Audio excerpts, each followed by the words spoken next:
How are you doing today, Dylan? I'm sore. Really sore. Alright, so how are you doing today, Tristan? I'm doing very well. I'm feeling very inspired. So, how are you doing today, Tristan? Doing spectacularly swell.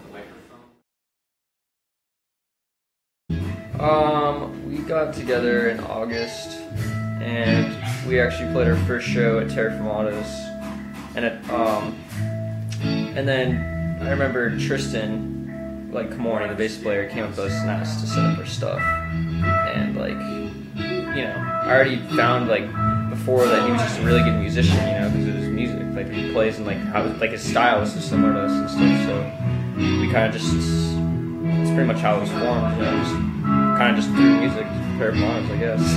Well, it started with my brother and our good friend, or our past good friend, I'm not going to mention any names, but it was them two, and then me being Dylan's brother, I joined after helping them out a little bit with some guitar. They asked me to join, so I did. The band got together, well, they were already a band before I started with them.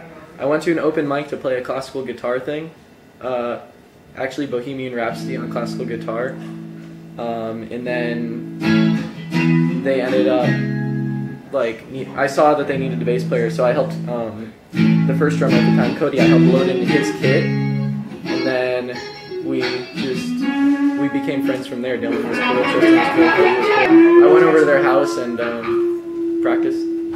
We played some Black Sabbath, some Nirvana, it was crazy. I was listening to music through my headphones one time, and there's this feeling when I play music or when I hear music, it's kind of in my back almost. It's kind of these shivers almost, because it's just I can relate to that, So I kind of was thinking Blindsound, it's this sound you can't see that's just coming to your body through your headphones. It's just really powerful music. It's just so I just figured, oh, blind, it's blind because you can't see it.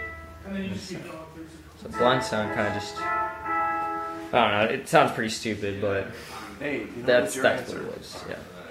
This is however came up. Blindsound, the name Blindsound came from my brother came up with it. It's the feeling that music gives you. You can't see it. It's only something that you hear it, you feel it. So it's not something you see. So blind and then sound, obviously. That's basically where the name came from. Dylan did it. I don't know, but it's a cool name. I made the logo. Well, we come from various artists, we were inspired mostly by the classics, of course, like Hendrix, Stevie Ray Vaughan, Red Hot Chili Peppers,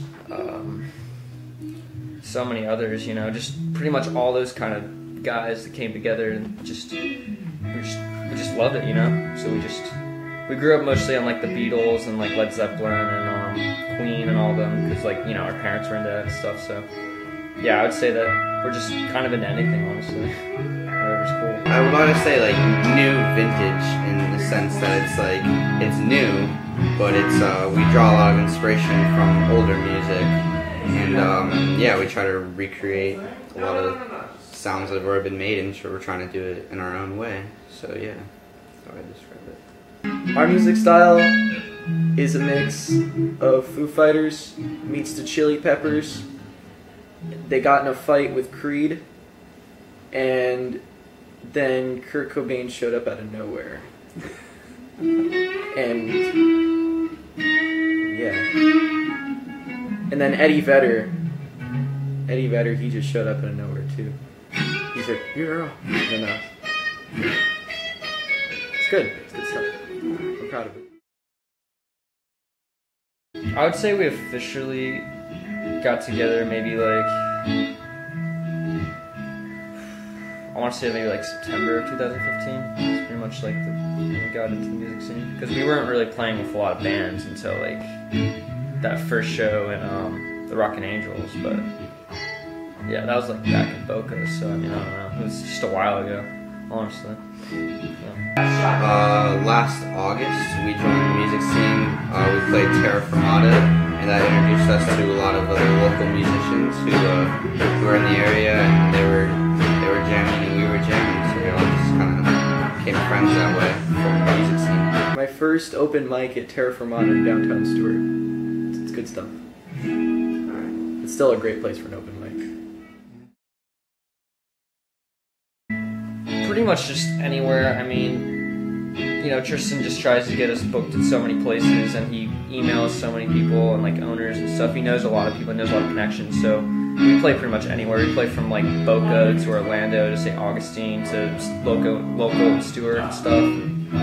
Yeah, pretty much just anywhere we can find in Florida. I mean, we haven't been outside the state yet, but I'd really like to go other places, you know.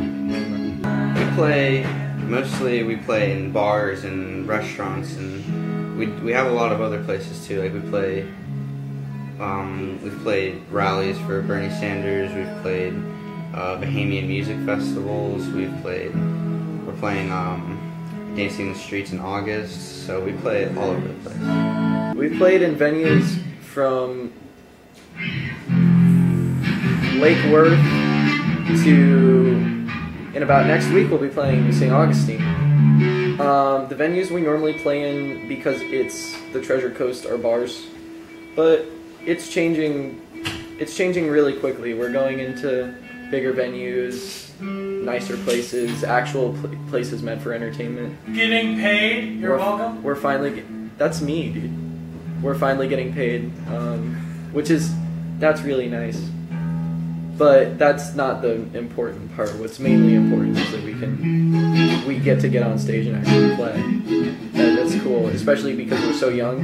Most places don't want to take us. So we really have to prove it through our music, or through any media that we can, because a lot of places won't take you seriously. Because I'm 16 and I'm the one booking us. They don't care. Ready? Much. Some people do. There's some great promoters. Whatever they want to feel, honestly. Whatever comes to their head, whatever they think about, you know. We don't want to put a label on our song, but like, oh, our song was about this, you know, because it's like, it's whatever you think, you know. It's your own personal opinions. It's your own mind, you know. Whatever you want. I can't really control how people react to my music, our music, but if I would hope they would feel inspired. I want people, because I can relate, after having a long day at school, albeit boring, albeit a bad day, sad, whatever, even if you're happy, I want you to be able to skate to the music.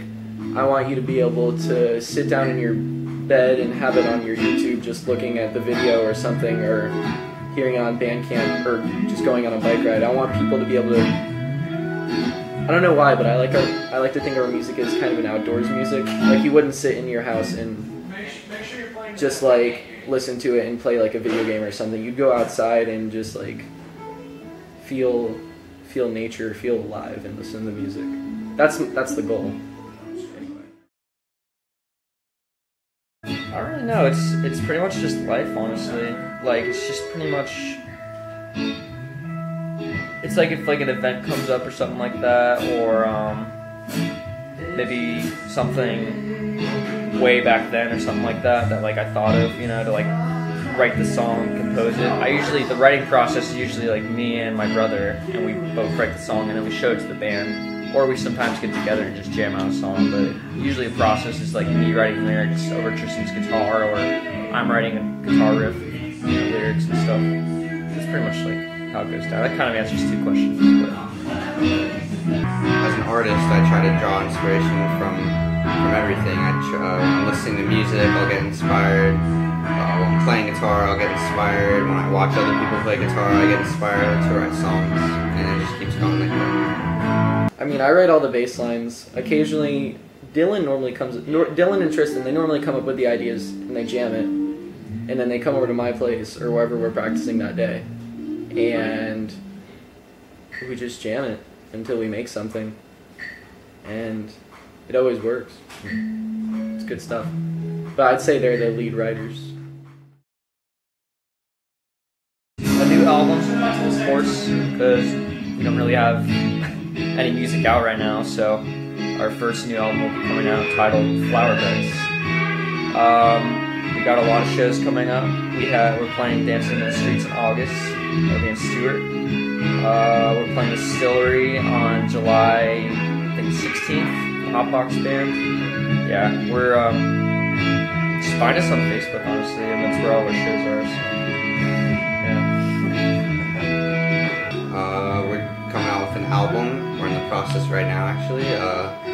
We have a lot of shows lined up. We will be airing on the radio. We already have, but we're going to be on the radio again. And we have a lot of big shows coming up, which are on our social media. Full album, music videos, merch, tearing up all of South Florida and Central and North, just Florida. And yeah, that's the dream. Just to pretty much just keep playing and just stick together, you know. I think the main thing is that we sometimes get in fights and we sometimes get frustrated at each other, but I just know in the end that we're just going to always be together and just stick together till the end, you know, just to stick through, pretty much. Just write good music. To just make as much music as we possibly can before we die. As much music comes to us. Band's long-term goals is play, just out everywhere. Just play. We can get paid. That's a great goal, but that's in the end. It's about just playing. Honestly, it was really shocking. I didn't really expect that was going to be that easy to just send them like a single of just one of our songs, and then they were just like, yeah, just play, you know. It's kind of just like, wow. It's just like on a college radio, you know. It's like so cool to me to just have people hear our music from, you know, people I don't even know, just to hear our music. It's just such a dream, you know? So yeah, it was really cool, really cool. I was happy that people are accepting us. It's not necessarily something that I'm gonna, you know, think that we made it now. That's not it at all. It's just people react to our music in a good way, and I'm happy that we don't get bad reactions. When I heard us on the radio, that was pretty cool. I mean, it was neat because I got to actually talk to the dude, the radio DJ, about getting us on air. I emailed him, and then he emailed back, and to see that someone was friendly enough that's actually in the business to put us on the radio was really, really cool. Shout out to Charlie Diskin from Podunk Radio. Great radio station, tune in. It's great. Watermelon. Lots and lots of watermelon. I mean, that's our diet. It's just watermelon. Funky. Funkadelic. That's what I'd say. Well, play guitar, obviously, write music, skateboard, read, think. What else have I been doing? I've been getting really into like going to pools and just jumping off big stuff. It might just be a hobby, or I don't know. But that's just me. It sounds kind of weird, but I just like jumping in the water and just like, you know, cannonballs or whatever. You just love the intensity. Yeah, because you feel like you're gonna fall into like concrete, but you're not. You're gonna fall in the water, you know. Yeah. So I've been really into that. You know, since it is summer and it's the season to start going to pools. And, but yeah, it's pretty much me. I'm a weirdo. Well, me, I play guitar all day, and then I listen to music all night. Oh, leave it! It's just about it, really. I mean, the other guys, they're doing other stuff. Dylan's skateboarding, Tristan's involved in a lot of other stuff, but for me it's pretty simple. It's just playing guitar and listening to music, exercising, eating right, you know. That's about it, really. Just playing guitar. I like to go see shows. I like to play World of Warcraft. I like talking to people, just any person. Even like on a bike ride, I'll just say, "Hey, what's up?" And that kind of, it's a little thing. It's not a full conversation. It's just saying hi to someone. But making connections and relationships with anybody is really cool. It's good stuff.